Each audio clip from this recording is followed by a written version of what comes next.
So guys, nandito naman tayo sa channel ni Ma'am Windrop Fortune na kung saan ay hinulaan niya naman ngayon ay si Senador Rodante Marcoleta. So, panoorin natin ng sabay-sabay mga kababayan. Ano nga ba ang pumapaloob sa kanyang tarot card reading? Masama ba o maganda? So, panoorin natin ng sabay-sabay ito. Dahil alam naman natin si Senador Marcoleta nilalabanan ang korupsyon dito sa Pilipinas. Ito na po. Hello po. Again and again, ito na naman po ang ating tarot reading.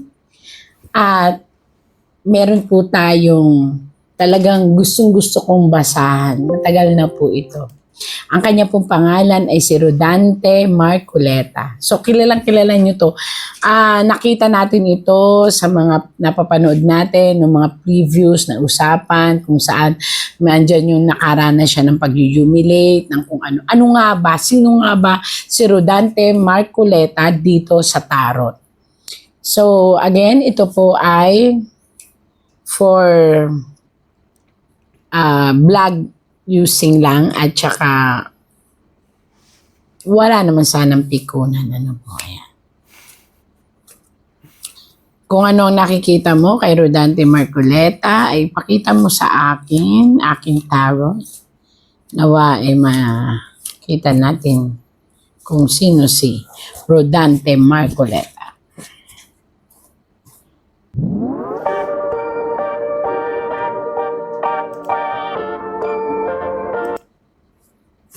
Yan po.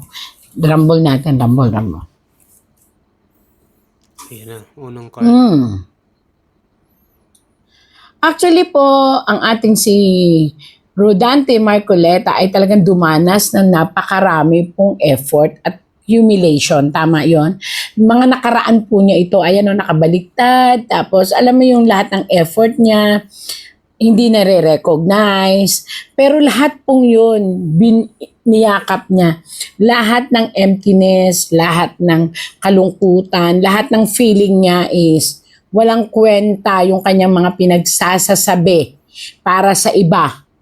Yun ho ay lahat ay kinimkim niya ng kanyang puso. Kaya nga nakalagay doon na halos siya ay lahat ng kanyang mga plano, lahat ng mga pinagsasasabi niya, hinayaan lang niya na maliitin siya ng ibang tao na nakakarinig.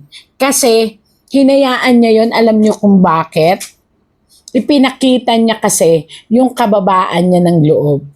At yung mga plano niya, na hanggang ngayon ay pinipilit niyang i-intact.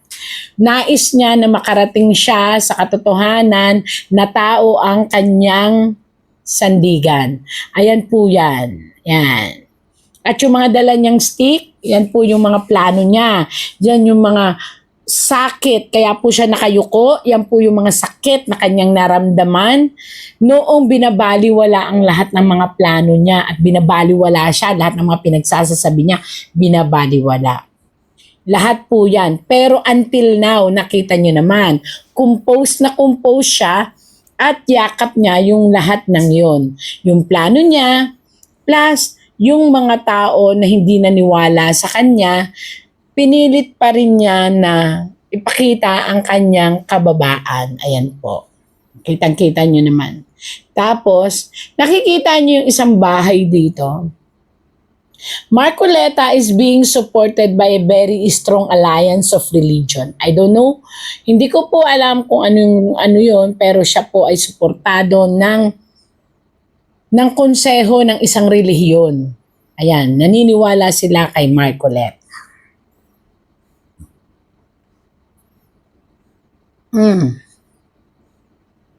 May mga plano si Marcoleta na parang alam niyo yun, parang ano to siso. Yung kanyang plano, ito yung mga plan niya. Na maganda naman, ba't may tatamaan?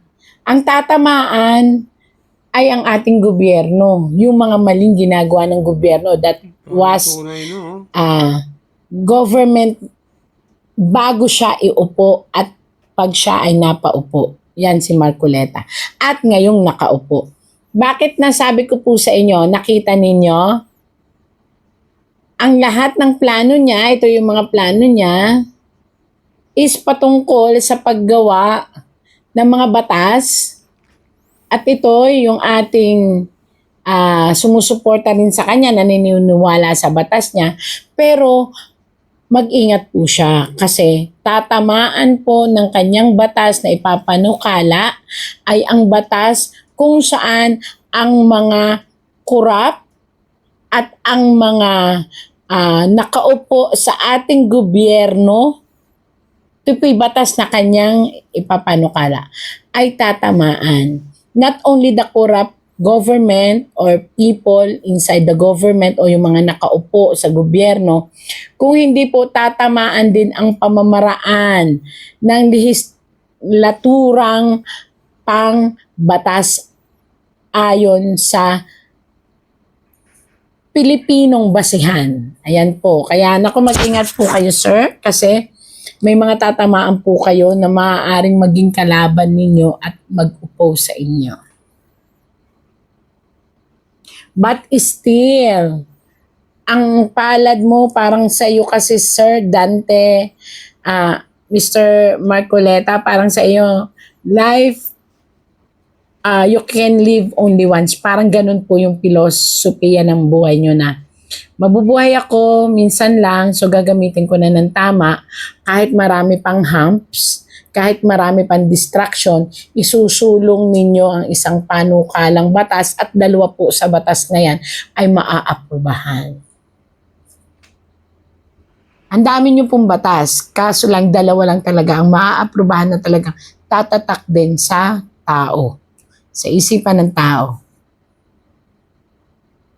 Oo. Malapit ka sa Diyos. Yun lang ang kaya kong sabihin.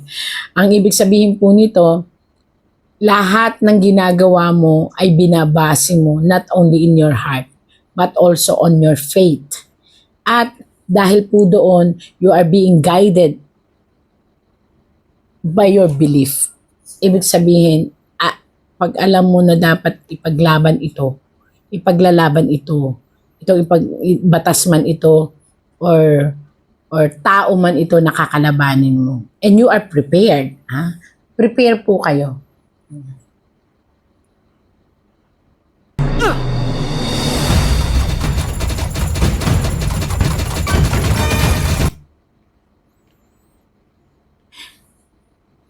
May isang taong lalapit po sa inyo. I don't know, pero mangyayari pa lang po ito. Papipiliin kayo kung saan, kung hihinto kayong kumalaban sa sitwasyon ng politika at politiko natin sa Pilipinas, at mananahimik na lang daw po kayo o pababayaan nyo na lang. So it's up to you po. It is an offer ng isang tao na may kakayahan para po kayo ay makuha ang inyong puso at ang inyong isipan. Nasa sa inyo po. Kayo po ang magdidesisyon kung kayo ay magpapaka-totoo sa sinumpaan ninyong tungkulin na kayo ay sa mamamayang Pilipino o kayo ay mabibili rin ng pera o suhol. Nasa sa inyo po yan.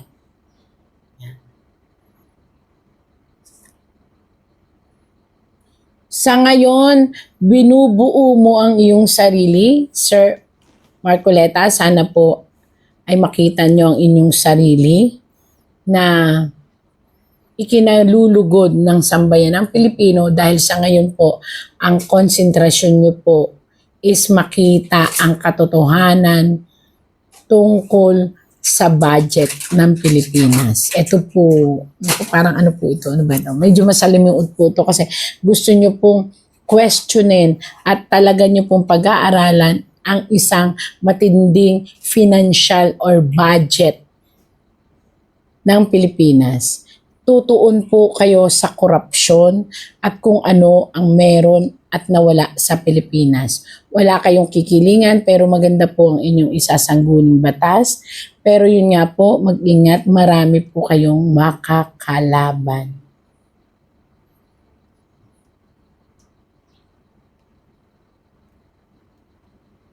Aatakihin kayo ng mga tao na nasa politika rin at malalaking tao po ito.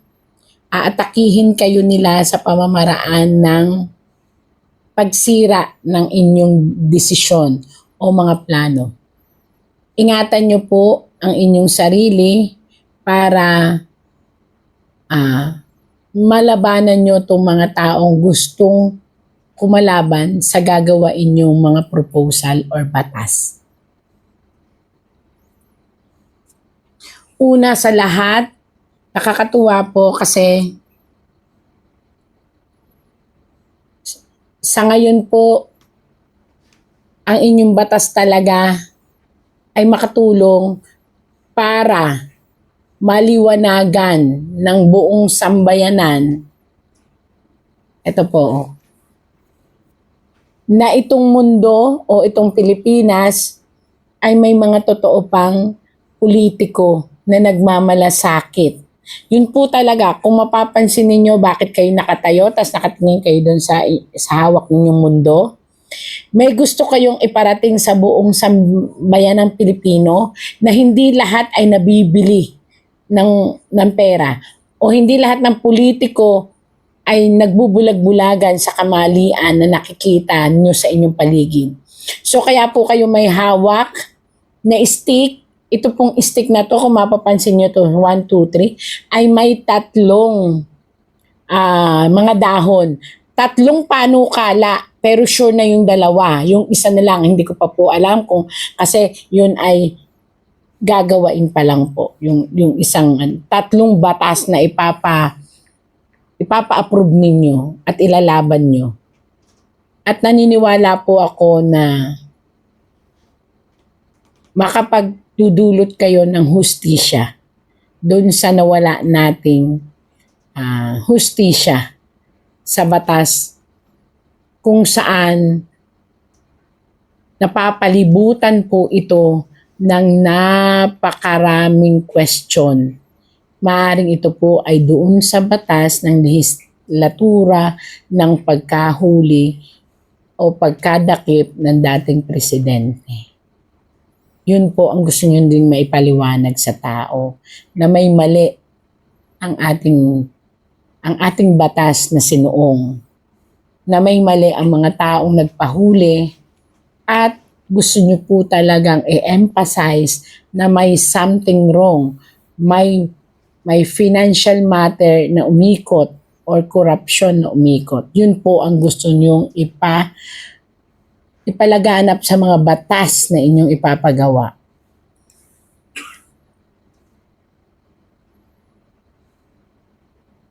Again and again po, ingatan po ang health, lalo na po ang up and down ng ating blood. It's either po the heart also, the tension. Kailangan po ninyong ingatan ang puso. I mean na puso, maaaring ito po ay magkaroon ng blockage or maaaring ito ay maapektuhan po sa tension or stress. Ingatan po. And also po yung sobrang taas po ng acidity ng ating sikmura. So, may acid reflux again na nakikita po ako. And the bad cholesterol and the stress. Ayun po. So, mag-ingat lang po.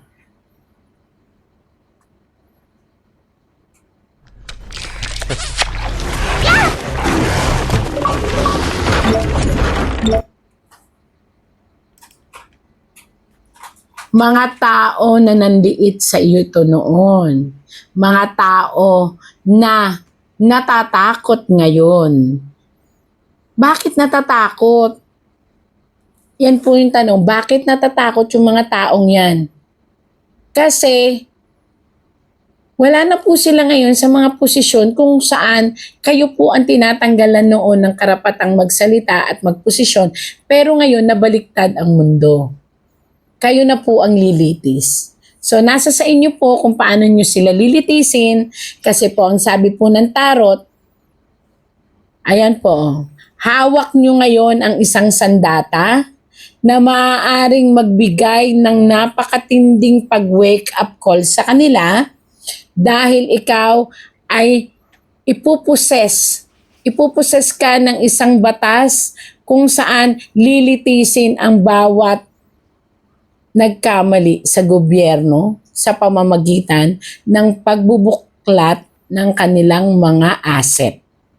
So again and again, financial matter po, doon sila natatakot ang mga kalaban. I don't know kung mga kalaban mo na ito or makakalaban.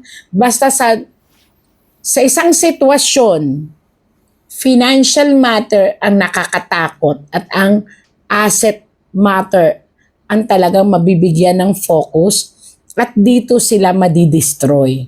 So you are the commandant, parang ikaw yung sa isang pulutong. Ikaw ang mamumuno para alamingin kung ano at hanggang saan ang kanilang nakuha sa gobyerno. Naku, mag-ingat po kayo, sir. Kasi po ito po yung masyadong corruption ang target na nakita po ng tarot na inyo talagang ifo-focus.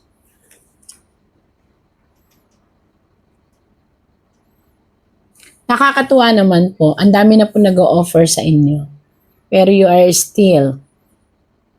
Ipagpatuloy nyo lang po na nasa tamang batas ang inyong isulong at nakita nyo po ito. Kayo po ay suportado ng mga matataas na nanunungkulan pagdating po sa inyong relihiyon. Tama daw yung ginagawa. At sa mga tao rin na naniniwala na kayo ay nasa tamang daan at sana wag po kayong lilihis. Ayan po. May hinihintay kang isang mensahe na kapag itong mensaheng ito ay pinarating na sa iyong puso at sa iyong isipan, malilinis po nyo yung pangalan nyo noon na sinira ng mga tao na naninira sa inyo. So ito na po yun. Just wait and see at it's payback time po. Ayan po.